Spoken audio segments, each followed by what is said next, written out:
নমস্কার বন্ধুরা, আজকে আমরা এসে গেছি সূচকের আরও 5টা অঙ্ক নিয়ে। ঠিক আছে, 5টাই কিন্তু আলাদা রকমের। আগের যে করিয়েছিলাম 4টে, সেই 4টেও আলাদা ছিল, আর আজকের 5টা এক আলাদা। ঠিক আছে, একটা একটা করে অঙ্ক করব। প্রথমে যে অঙ্কটা আছে সেটাকে টুকে নেব।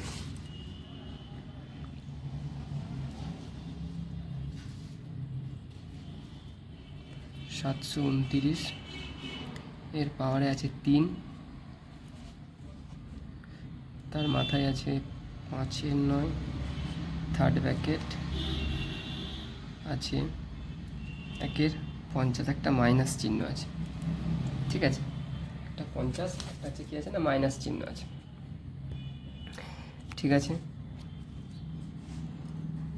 এবার আমরা প্রথমে কি কাজ করব, যেটা সুবিধা হবে, আমরা এইটাকে ভেঙে নিতে পারি উৎপাদকে, কিন্তু এইটাকে আমরা লাস্টে ভাঙবো। প্রথমে এই 3টের ক্যালকুলেশন করে নিয়ে তারপরে এইটাকে করব, তাহলে আমাদের সুবিধা হবে।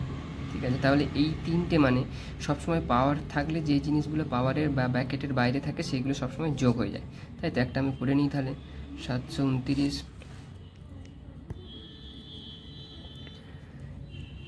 এর মাথায় কি আছে, ব্র্যাকেট 3 গুণিত 5-9 গুণিত মাইনাস 1-50, তাই তো।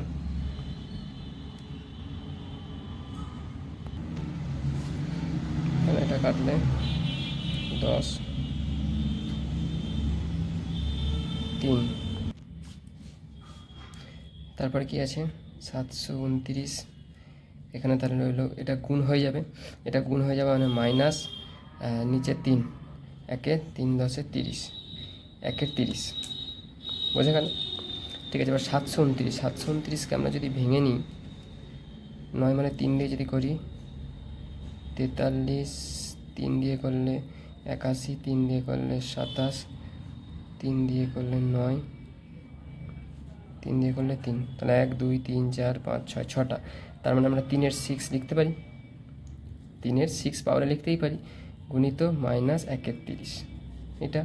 এবার যদি কাটাকাটি করে 6-5 30, তাহলে আমার কী এলো 3 মাইনাস 1-5, বোঝা গেল। 3 মাইনাস 1-5, এবার মাইনাস থাকলে কী বলেছিলাম সবসময় কী হবে না, 1/3 হয়ে যাবে, আর এই মাইনাসটা তখন উঠে গেল, আর 5টা এখানে 5 হয়ে যাবে। ঠিক আছে, তাহলে এবার আমি অ্যান্সার কী লিখবো, তাহলে 5 এখানে আমরা করেছিলাম, তাহলে 3 3-কে 9, 3-এ 27, 3-এ 81, 3-এ 243। আমার অঙ্ক কমপ্লিট। আমি এইটাও লিখে রাখতে পারি বা এইটাও লিখতে পারি, যেটা লিখবো সেটা। ঠিক আছে, চলো নেক্সট অঙ্ক দেখা যাওয়া যাক। নেক্সট অঙ্কটা আমরা টুকে নেব। 4 পাওয়ার 1-3 গুণিত 2, 1-3 গুণিত 3, 1-2, ব্র্যাকেট শেষ, পাওয়ারের 4, টোটালটার পাওয়ারের 4 ভাজিত 27। ঠিক আছে, অঙ্কটা আমার টাকা হয়ে গেল। এবার আমরা কি করব, প্রথমে ব্র্যাকেটের ফার্স্ট ব্র্যাকেটের কাজ করতে হয়। ঠিক আছে, এবার 4 পুরোটার পাওয়ার মানে আমার এইটার সাথেও গুণ হবে, এইটার সাথেও গুণ হবে, বোঝা গেল। তাহলে অঙ্কটা যদি টুকি 1-3, আচ্ছা এইগুলোকে ভেঙে নিই, প্রথমবারে ভেঙে নিই। 4 মানে হচ্ছে 2, 2 স্কোয়ার, তাই তো। তাহলে 2 গুণিত 2 স্কোয়ার গুণিত 1-3 ইন্টু 2, 1-3 গুণিত 4, ব্র্যাকেটটা আমি তুলে দিলাম, বুঝতে পারছো। 3 1-2 গুণিত 4 ভাজিত 27 মানে হচ্ছে 3-এর কিউব, বোঝা গেল। 27 মানে হচ্ছে 3-এর কিউব। এবার আমরা যদি দেখি এখানে যে বেস কাট একই আছে, এইটার বেস একই, এইটার বেস একই, মানে এই দুটো আমরা ক্যালকুলেশন করবো আর এই দুটো ক্যালকুলেশন করবো। তাহলে এইটাকে পরিষ্কার করে যদি লিখি 2-এর 3 গুণিত 2-এর 4-3 গুণিত 3-এর, এই যদি 2টা কাটি 2, তাহলে 3-এর শুধু 2 ভাজিত 3-এর 3, বোঝা গেল। আচ্ছা, এবার আমরা এই দুটোকে যোগ হবে, এই 2-এর 3 প্লাস 4-এর 3, বেশ একই থাকলে গুণের সময় যোগ হয়, তাই এই দুটোকে, এবার এইটা কি বলেছে, এইটার বিয়োগ হয়ে যাবে। ঠিক আছে, এটার যদি বিয়োগ করি 2 মাইনাস 3, ঠিক আছে। এবার এই দুটোকে যদি যোগ করি আমরা, কি আসবে 3 লসাগু, আর ওপরে 4 2 6, তাহলে 2 6-এর 3 গুণিত 3 মাইনাস 1, বোঝা গেল? 3 মাইনাস 1। এবার 3 6 কাটলে 2, তাহলে 2 দুগুণে, তাহলে 2 পাওয়ার 2 গুণিত 3 মাইনাস 1, তাহলে 2 দুগুণে 4 গুণিত 3 মাইনাস 1। এবার মাইনাস 1, মাইনাস থাকলে কি বলেছিলাম সবসময় সেটা নিচে চলে আসে, মানে 1/3 হয়ে যাবে, 4 গুণিত 1/3, বোঝা গেল? তাহলে 4 গুণিত 1/3 মানে 4/3। আমার অ্যান্সার পাওয়া গেল 4/3। চলো নেক্সট অঙ্কে যাওয়া যাক। আচ্ছা, নেক্সট অঙ্ক কী বলেছে? অঙ্কটা টুকি এখানে 3 দাগের অঙ্কটা,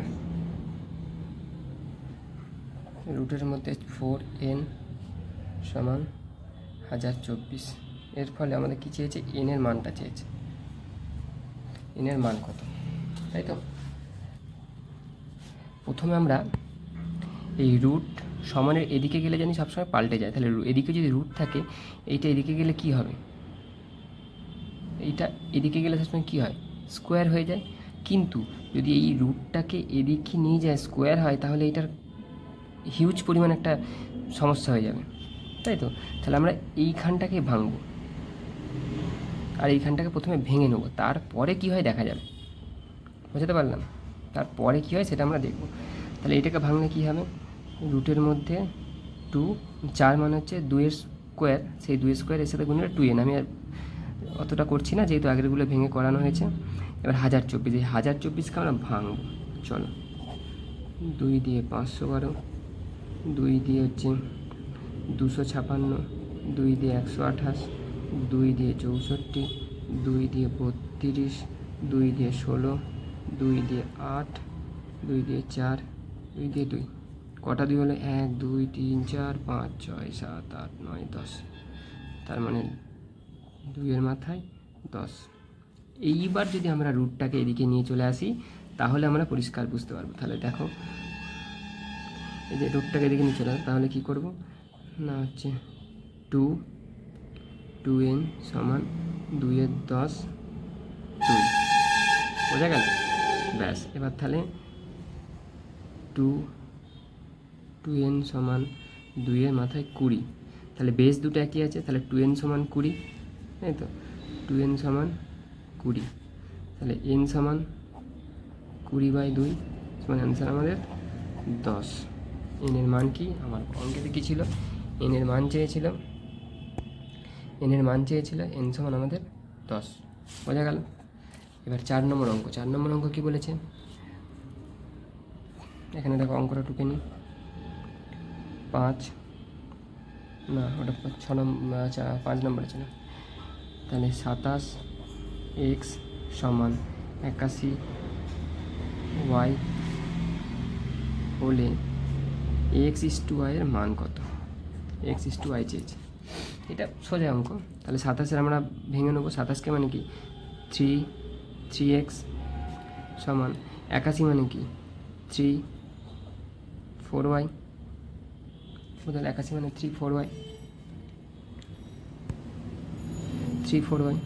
তাহলে বেস দুটো একই, তার মানে আমরা লিখতে পারি 3x সমান 4y। তাহলে 3x সমান 4y মানে x/y সমান 4/3। ব্যাস, তাহলে x/y সমান 4/3। ব্যাস, অঙ্ক শেষ। এটা খুবই সিম্পল অঙ্ক ছিল। চলো নেক্সট অঙ্ক কী বলেছে? 5 নম্বরটা 5x, এটা টুকে নিই। 5 এর মাথায় x+1 সমান 125 হলে x সমান কত? এইটাও সোজা অঙ্ক, ঠিক আছে, একদম এই আগেরটার মতোই। তাহলে 125 মানে কি 5x+1 সমান 5/3। 125 মানে 5-এর কিউব, 5 5 25, তারপরে 25 সঙ্গে 5 যোগ করলে কিউব। তাহলে আমরা কী করতে পারি? লিখতে পারি x, যেহেতু বেস দুটো একই সেহেতু আমরা লিখতে পারি x+1 সমান হচ্ছে 3, আর x সমান হচ্ছে 3 - 1, তাহলে x এর মান আমাদের 2। অঙ্ক শেষ, বোঝা গেল? যদি না বুঝে থাকো কমেন্ট অবশ্যই জানাও, এবং যদি ভালো লাগে অঙ্ক বোঝার পদ্ধতি তাহলে বন্ধুদের মধ্যে অনেক শেয়ার করো। Thank you.